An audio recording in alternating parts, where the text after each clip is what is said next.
Welcome back to the Spirit, Mind and Soul podcast. Today I'm speaking with Cara. Cara is in training to be a mental health nurse and talks about her story of bullying from a young age all through childhood, teenage years, and how that had a psychological effect on her into adulthood. To put a trigger warning here because Cara does talk about suicide, so if you do find that something difficult to listen to, feel free to skip this episode. You can come back for the next one.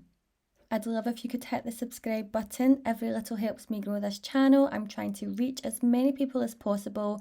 The purpose of this podcast is to give people hope so that you can hear people's journeys and stories through hardships and challenges and how they managed to come through those times to a place where they're now thriving in life. So yeah, please hit that subscribe button. As well as talking about her mental health journey, Cara does talk about feeling empowered now to instill change. And also the podcast that she has with her mum, where they both talk about their mental health experiences. Let me know your thoughts on this episode in the comments below. But for now, here's Cara's episode. Hi Cara, it's so lovely to have you on the podcast. I know we've been speaking about it for a little while. When I came across your page, I'm not even sure how, but you really drew me in with your posts and what you were talking about. And yeah, I just think it's really brave of you to be so vulnerable and open about your own journey. And we're talking really about your bullying journey, which I then found out from you started at such a young age. You say around age 4. Yeah. I'll let you take over because I normally ask people to tell me what life was like before they went through whatever challenge it was, but this is such a young age. Do you want to start from the beginning and tell us what life was like as far back as you can remember and how that bullying started? Yeah. So kind of for me, I think my earliest memory of bullying was probably nursery. So as you say, I don't really have much of a context of like a before the bullying, like who I was, my identity, because I never really got a chance to develop an identity because I was so young.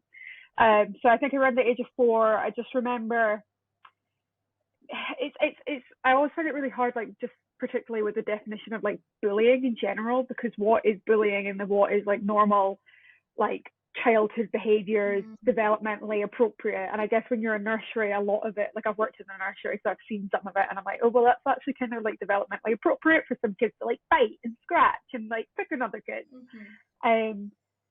So when I was in nursery, I had kids like doing that kind of stuff to me, and I had one particular little girl who at one point shoved a stone down my ear. So I had to go into hospital to get that like removed, and that's like the first time I think as an adult I go, oh, that was like persistent picking on every time I went into nursery.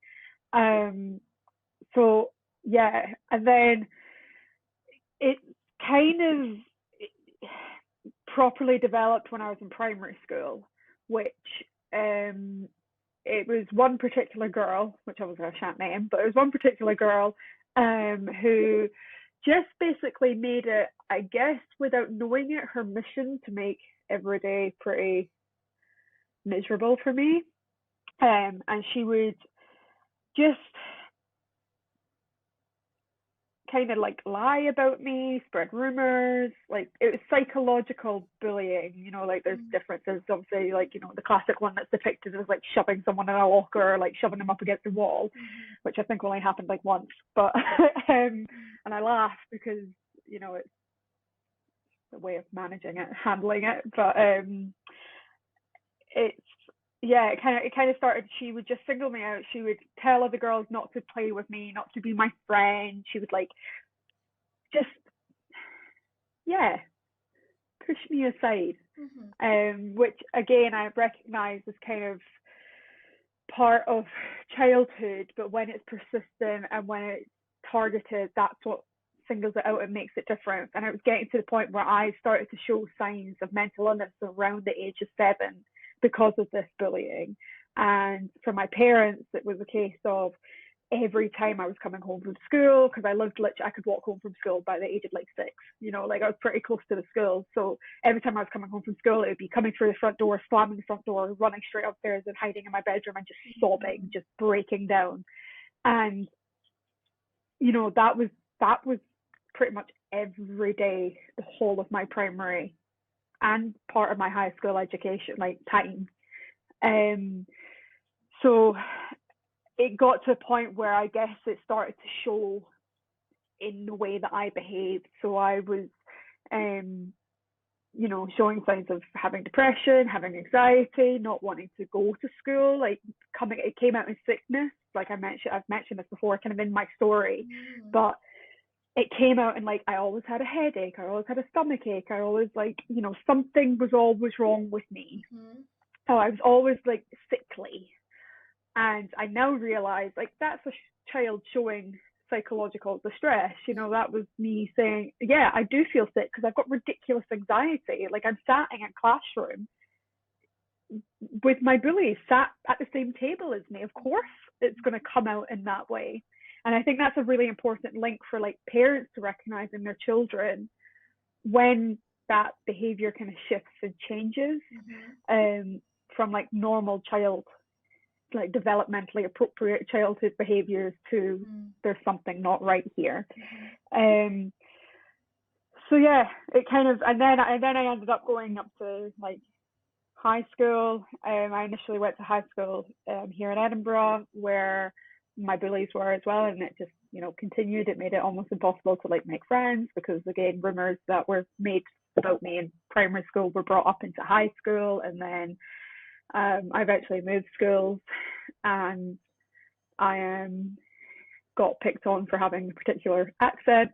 So I eventually left school at 16, and I just was done. I couldn't handle it anymore because I hadn't had, and I think this is like the key thing about my bullying experience, I hadn't had any opportunity to build any resilience to normal, I guess, in a sense, normal like interactions of banter and joking, and like I was quite, I guess in old-fashioned terms would have used, I was quite sensitive to it, whereas I would word it now more, I was quite empathic, and I felt things really deeply, and that now stands me in good stead in the work I do now.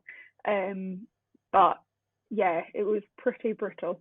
But how did your parents cope with that as well? So I took my son out of school because I feel I sent my son off to school a happy, confident little boy, and by the time I took him out last year, he was just a shadow of himself. Sort of when you were talking there was some similarities as well. I recognise what you were talking about. But so it makes me think, what were your parents thinking? It must have been hard for them to see the change in you as well. Yeah, so I think there's two angles there I'm sort of thinking about. It's one is, what did my parents do to try and cap the bullying and stop it? They did what I think any parent would do, and is lean on teachers and the head teacher. And unfortunately, they basically just turned around and said, Cara, just avoid these girls, just sit away from them, don't interact with them. What are you doing to wind them up? Cara's too sensitive, Cara's this. It was all very, not to overuse the term, but very victim blamey. Like it was all my fault. And I guess that was back in the days as well, when they went, that kid's sitting on their own, that kid's got a load of friends, that one's clearly the problem child, that one's clearly the bully. So my parents were just interacting with these educational professionals, and people that are meant to be really knowledgeable about children, and they were just being told, it's Cara's fault, it's your fault, something, it's on you, it's not to do with this bully, it's to do with you and your child. So they, my parents are really sensible, pragmatic. If you listen to my podcast, you could hear kind of what my mum's like.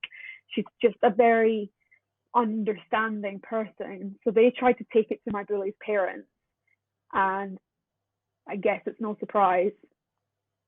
Like they just were like, it's not my child. There's nothing wrong with my child. There's no, my child's perfect. Like, no, it's your child. It's my child doesn't do anything wrong. No, I'm not hearing it. I'm not listening to it. They were quite, I guess you could maybe see where my bully got it from, put it that way. So yeah. And then for from the mental illness perspective, I was so unwell for like for 11 years. So they eventually, it was having to use mental health services, and unfortunately at the time mental health services weren't quite as developed in the third sector as they are now. The understanding of the need to support parents wasn't really there. So this is talking, well, kind of the start of it 15 years ago.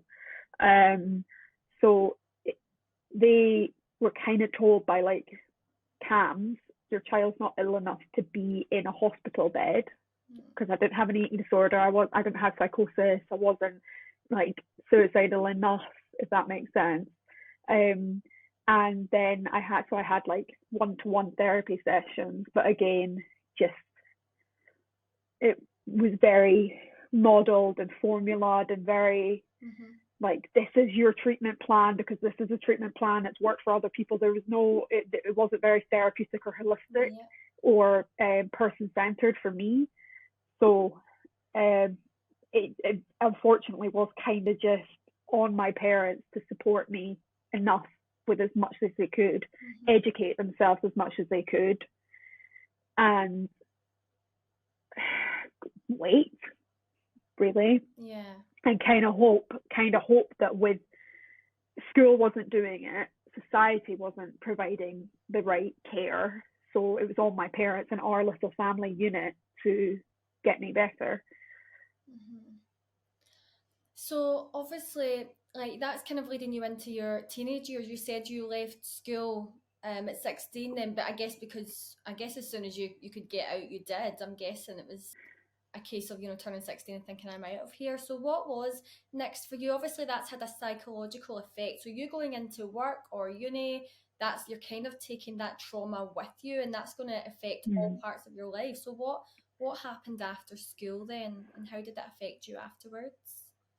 Yeah, so the reason I left school is it's kind of like looking at, I wasn't going to school. So my attendance was absolutely shocking. I wasn't well enough to sit my hires. I didn't actually have like the capacity to study. I wasn't intelligent enough. I just didn't have the space to study. So it was kind of just becoming pointless me being there. And then it got to the point I had made enough attempts on my life that it was like, if I don't leave school, I will kill myself. So it was kind of like, I can't continue to be in this space. I have to leave to get better. And then ultimately, and I hate this because I recognize there's such a privilege in it and it should be available to everyone, this like quality of care, but I got private therapy, which my parents paid for. And that is the thing that and leaving school was what started my recovery journey. But you're right, like the trauma of being bullied, and then the trauma of having been so mentally unwell, which I don't think I feel we don't really recognize enough. Like, we recognize trauma like child abuse and, alcohol abuse and substance and bullying, we do recognize, but I don't think we quite understand the trauma that's left from being mentally unwell because of those traumas. So I have, because of being singled out and just feeling like there was I couldn't do anything right when I was in school, because it came in the form of like I had to always be perfect all the time, because if I had anything out of place, then that would have been something to pick on me. And I'm still kind of like that now, even at 25. So that's talking 9 years since I left school, and I still have this like, I've got to be perfect because then no one can say anything critical and I can't be attacked. And it's like this bit of this barrier, like this shield of protection. But then of course that comes across in such a way of, oh, she thinks she's perfect, she thinks she's this, she thinks she's that. But it's really just like this protective mechanism. So when I kind of left school and became an adult, so I'm taking a really long time to answer this question. Take as long as you need. We want to hear. So when I kind of left school and became an adult, I didn't really know how to make friends. I didn't really feel assured that people liked me. And I think one of the things which I've now like figured out through therapy is that I kind of had this, I will have friends for 3 months and then that's it. These people only like me enough for 3 months. They'll eventually figure out that I'm XYZ, so I'll start pulling myself away. I'll start not replying to messages. I'll start hiding. Like I lived in London for a bit at 19, like 19 to 21, and I lived in this like shared space. And so that was my first time like being in an environment where I made friends. And the first 3 months I was there, I had something quite traumatic happen to me within that 3 months. But within the first 3 months I was there, I pulled away and hid. I just didn't talk to anyone. I didn't reply to messages. I didn't go to parties because I'd convinced myself that's long enough. Yeah. They all now hate me because when I was a child, that would be how long it would take for my bully to basically convince my new friends to not be my friend anymore. Yeah, that's such an interesting pattern that you establish, because that is what we do subconsciously throughout our lives. We'll intentionally self-sabotage, whether it's friendships or relationships or work, career, if there's something deep rooted. Yeah, so I've done the work on that, and that the work, I don't think that's an unusual pattern. You know, people are quite shy to talk about their bullying experiences, especially when it was like childhood, teenagers. I think people, I mean, obviously I'm studying mental health nursing, and I am reading for my own interest, not really applicable to my field of nursing, but it's very stigmatizing language when you read about children that are bullied. So it's things like unpopular children that are bullied are normally not got any social cues, not able to read the room, or abrupt or violent or this. There's always something quite stigmatizing about bully victims. So I went through this long period of not really knowing how to talk about the fact that I was bullied, to then have to do this work of going, oh, my bullying has really seriously impacted my friendships and my ability to stay in a friendship group. And so when I have managed to get into my conversations with friends, or whether it's peers or whatever, colleagues, who eventually then are able to step through the stigma that's been put on them and go, oh yeah, well, I was bullied as well, and this is the outcome of that bullying, this is how I feel about that. I consistently hear it creates vulnerability in friendship making and relationship building. And it's, unless you have the capacity to be able to think about what your patterns are and what you need to do to fix it, and you're able to take that time and you're able to prioritize that, it's something that can sabotage people's relationships for the rest of their life, intimately and professionally, platonically, whatever form. You have a distrust in other human beings. So the approach I kind of take, to take more positive spin on it, the approach I try and take now is tell my new friends. So I say, look, I was bullied, and I do this thing around the 3-month mark where I start to pull away. But what I need from you is to almost prove to me that you still want to be my friend. like just check in and say, hey, I've noticed it's the 3-month mark. Still want to be your friend. Still interested in meeting up for a coffee or a cocktail. And that's helped. And I've not got friendships that have lasted me, 5-6 years. So I guess being able to recognize the shame that was put on me for having been bullied, and be able to recognize the patterns that have come from that shame and the bullying, and then being able to go, but I am allowed to have friends, I am allowed to have friendships, and I can communicate that, and I can make that clear to my new friends. It's kind of what my recovery journey looked like from my bullying.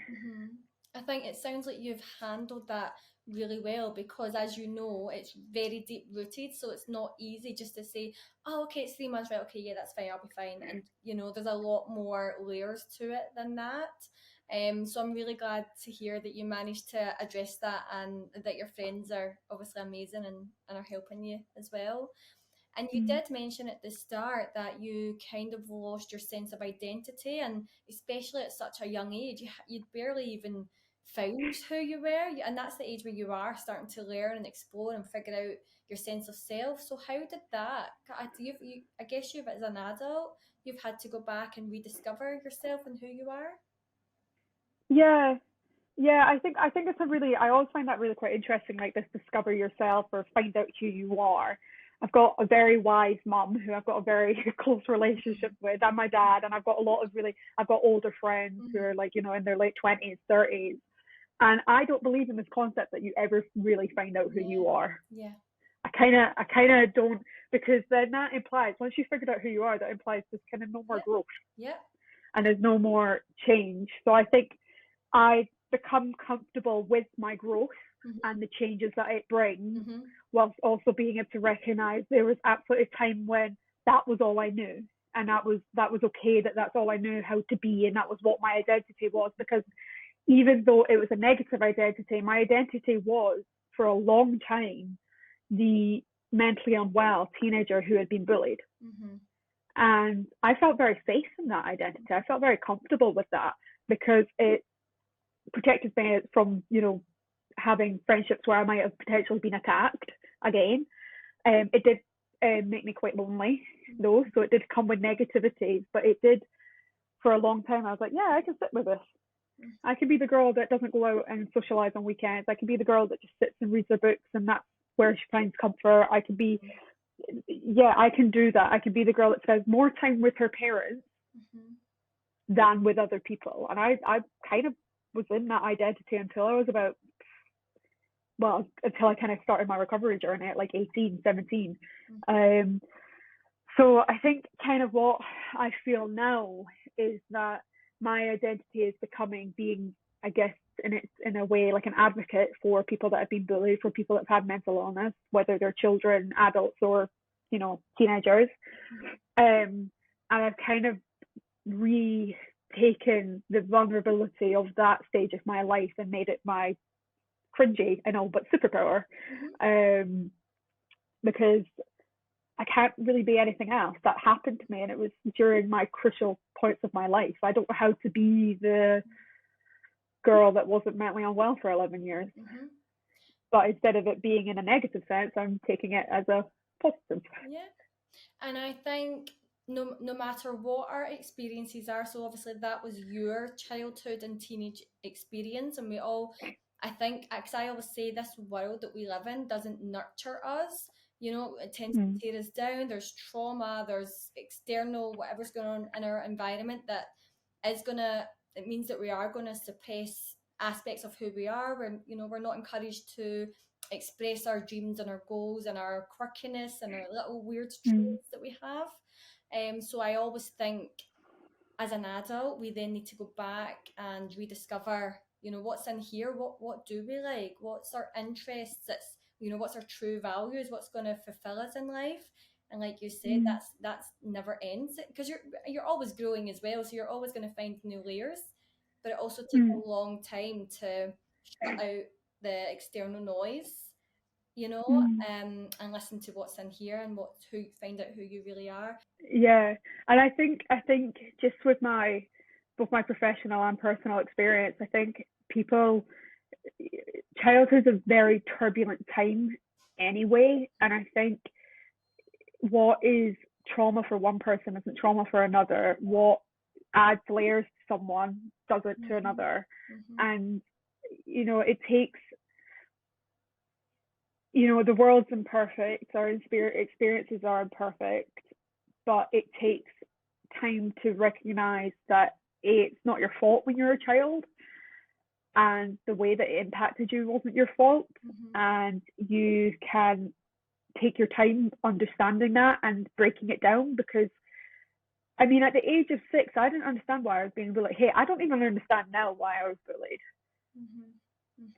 Like, because I was actually interested in having this conversation with someone else, and we're just talking about, like, I didn't have any of the, like, cliche things that kids are bullied for in my eye, the way I view myself and the way that my friends and family view me. I didn't have anything visible to bully. So my bullying was very, like, targeted on who I was. And that is going to be something that I'm going to have to break down and figure out for a long time, because it's not like I could just suddenly lose a load of weight and go, oh, there's, I'm using being overweight as a child as an example, because I think that's quite a classic one.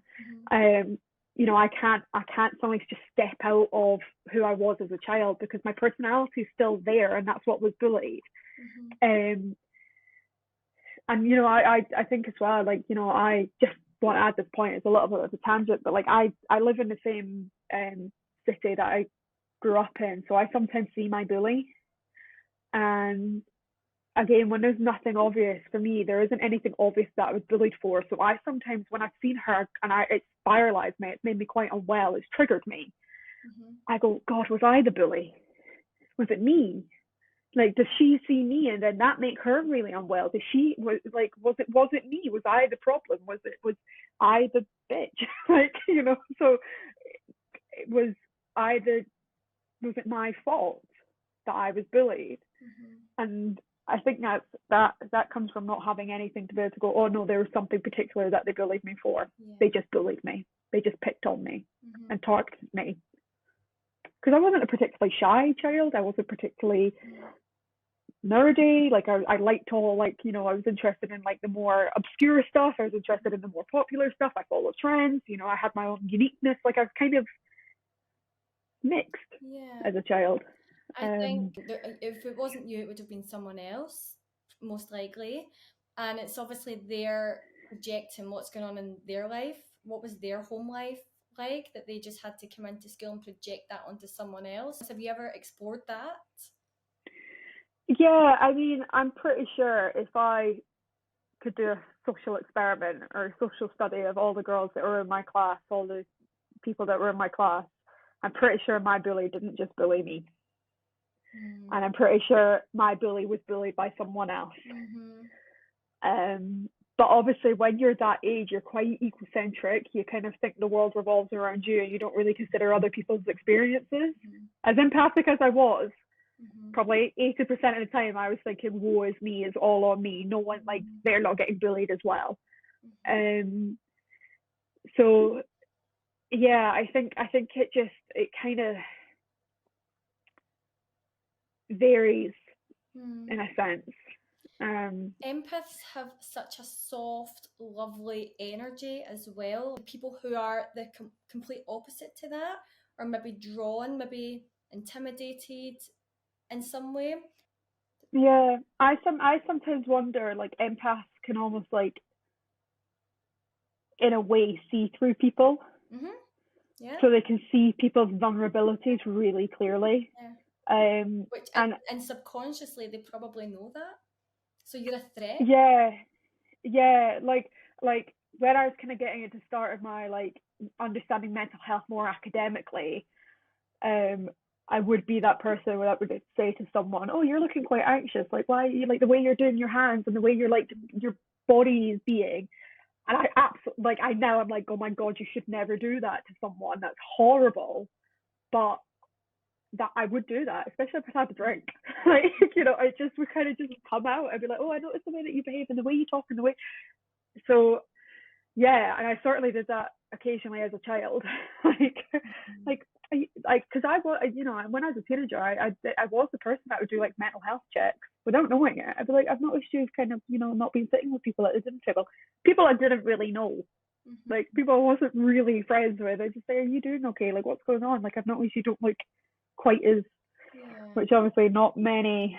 I think that's a good thing. We need people, and we need people like that. These are the types of parts of ourselves that we suppress because it's not deemed sociable or normal, and we need that. We need more of that in the world. Yeah, but I think when you're teenagers, I think ultimately the one thing they want to have is not be seen. They don't want their vulnerabilities to be seen, because we have created this society where teenagers kind of have to fit a mold and look perfect and be a certain way. There's allowance for toddlers to have tantrums and to go through the array of mood changes, but there's not really much allowance for mid to late teenagers to we all say it, oh, it's a teenager, oh, it's, natural teenagers behaviors, oh, moody teenager, but there's a lot of like stigma around that. There's no just going, this is normal for them. So I think if you're someone that is able to look through that and then sometimes highlight it to people, then it's not what teenagers want. It's not what I would have wanted. I wouldn't want someone to be able to give me a vibe that they were able to pick up on me. So it is a great skill, but I think it's a hindrance at times. But then you find your people. Like all the people I'm now friends with are empaths. Like I found my tribe, and they are incredibly supportive, and I'm able to communicate with them clearly, and I know that I'm able to express when they've hurt me or they've said something that maybe I feel was a bit nippy or something, and they're able to say the same to me. So I'm lucky to have really good people in my life, but I think it's because of those skills I've learned where I'm able to better pick out people as well. I've got better like radars in a sense. And what about the podcast with your mum then? How did that come about? Yeah, Slice of Mental Health. So it started as a blog. So I started it 2 years ago. 3 years ago in November. Oh God. And it was just mainly at the time. So I obviously left school at 16, and at the time I was 23, 22, and was going back into higher education and was getting like my English exams or whatever. And I was like, I really, really want to go into mental health. This is my passion. I want to go into psychology. Like I was really interested in child psychology.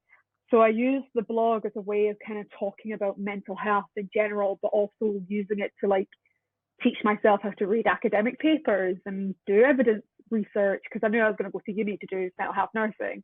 And I then sort of January of this year was like, right, I'm not writing in the blog enough. I'm still really passionate about this. I've tried to do a YouTube. Like I've tried just different things of ways of expressing my kind of opinions on things, the way I view things, the knowledge I've accumulated over the years, the things I've learned therapeutically, the things I've learned personally. And I was on a walk and I just went, oh, maybe I'll start a podcast. And I got all excited and started writing down ideas of what I'd record and started recording them on like voice notes, and came back, and my partner Elliot, he was like, why don't you do it with your mum? Like why don't you make it like a mother-daughter duo thing where you can talk about both of your perspectives? And it's really interesting because my mum was mentally unwell around the time that I was also mentally unwell. She was struggling with her own mental health and trying to raise a child who was in the midst of becoming mentally ill. So that's kind of what we talk about. And we talk about the shame that parents feel, and you've mentioned obviously you're a mum, so I think particularly for mothers, the shame that's felt as women to kind of have everything put together and to be perceived as strong and in charge and managing a household and managing children. And if your child ends up unwell or if something goes wrong with your child, then it's on you, like it's your fault because you're the mum, you're the parent, you're meant to get it all right. And that's kind of what we discuss, is that like pressure and shame, and then to have a child that's mentally unwell, like my mum comes from that perspective, and then trying to manage her own mental health, like she was getting bullied as an adult in the NHS, like, so yeah, it's kind of like a conversation between mother and daughter. And we talk a bit about, like, our first series is talking a bit about like just kind of what I deem the kind of general skills needed to have a good relationship with your mental health, the skills that I've kind of learned over the years, that I think if I was to give anyone a handbook on how to start looking after their mental health, this is what I would say, this is what I would recommend. And that's things like recognizing stigma, so recognizing stigma socially and within yourself, learning how to set boundaries, so learning how to say to someone, hey, I don't appreciate the way you just spoke to me there, that made me feel like XYZ. So yeah, that's kind of what it came about. And then my Instagram kind of came from, I want to develop my own kind of personal brand within that as well. Yeah, your Instagram's lovely, like I said earlier, because it's very vulnerable and you just openly share your journey and also tips to help other people. And to the vibe that I get from it, which is lovely, is that you're just showing other people that they're not alone. You know, we're all humans going through the motions of mental health, wherever that comes from and whatever that looks like. But you're also an example of someone who's come through the other end, which is what this podcast is all about. People who have been through challenges and hardships, no matter what that looks like, but they've come through. You know, it's given people hope. Do you have a particular tool or tip for anyone that is struggling with mental illness just now? Something they can turn to or something to focus on to get them through that time?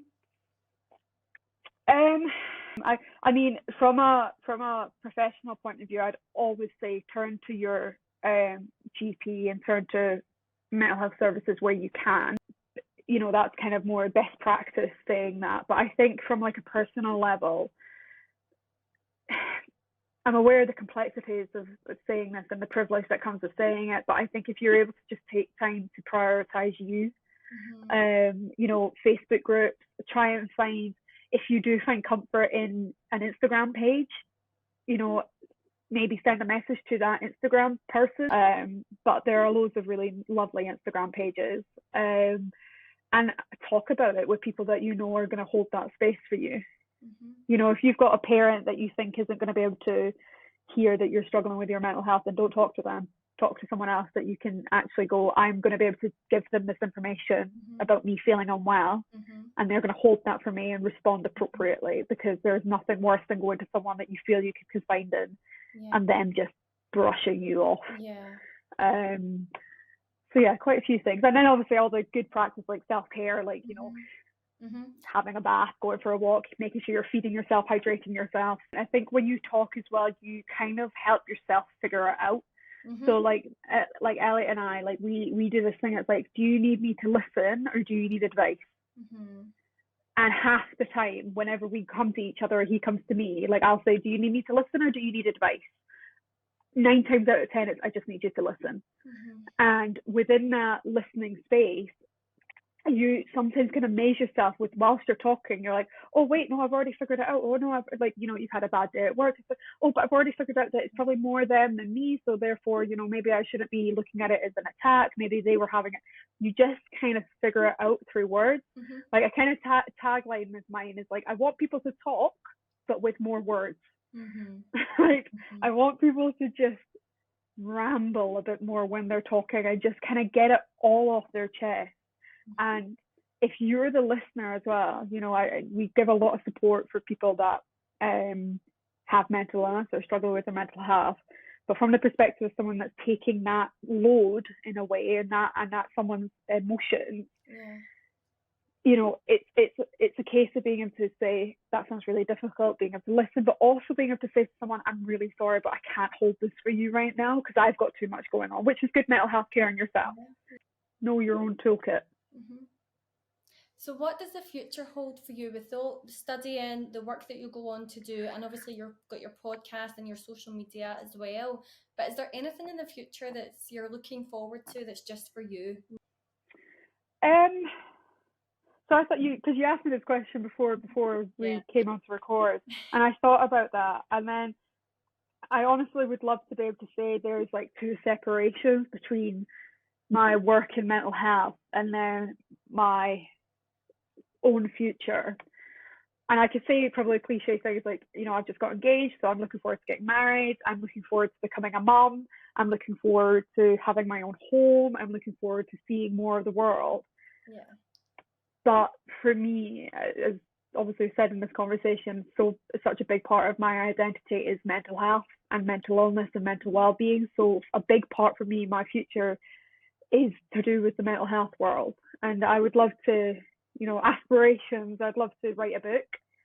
I would love to do more public speaking. I'd love to kind of see, if I can, be at the forefront of this like re-education of people around their mental health, and stop people from thinking that there's got to be something wrong with them if they have certain traits about themselves, uniqueness. I want people to feel that they can rely on themselves to look after themselves rather than having to rely on services. But also knowing they can use those services are there when they need them, because they can have access to the best therapist if it needs. It doesn't invalidate it, but I just want to hear more people that have got real life struggles that the majority also experience, like finance, like future stresses, like insecurities, and because that's where you find your commonality. That's where you find your peers. It's in people like you and I. It's not from the who's relevant, the Beyoncés of the world. So I want to help bring mental health back into the community, back into people that live the average Joe's life. Well done, you. Well, Thanks. I'm going to leave all details in the description for people to go and check out your podcast and your Instagram, and I recommend that they do. And obviously, you're happy for anyone who relates to your story, they can get in touch and have that chat with you as well. Yeah, I will. I just want to make it really, really clear, as I have to kind of all my messaging. I'm not a mental health professional yet. I'm in training, so that doesn't mean I have all of my knowledge primarily comes from either what I'm learning as a student or from personal experience. So if I just like to make that clear, because I sometimes don't have the right answers, and I'm absolutely capable of giving incorrect advice. Like, I'm not exempt from that, despite my studying and despite my life experiences. But yeah, people can have a chat with me, and I can talk from my knowledge base that I have at the moment. Good luck with everything that you're doing and with the continuation of the podcast as well, Cara, and thank you so much for coming on and sharing with my listeners as well.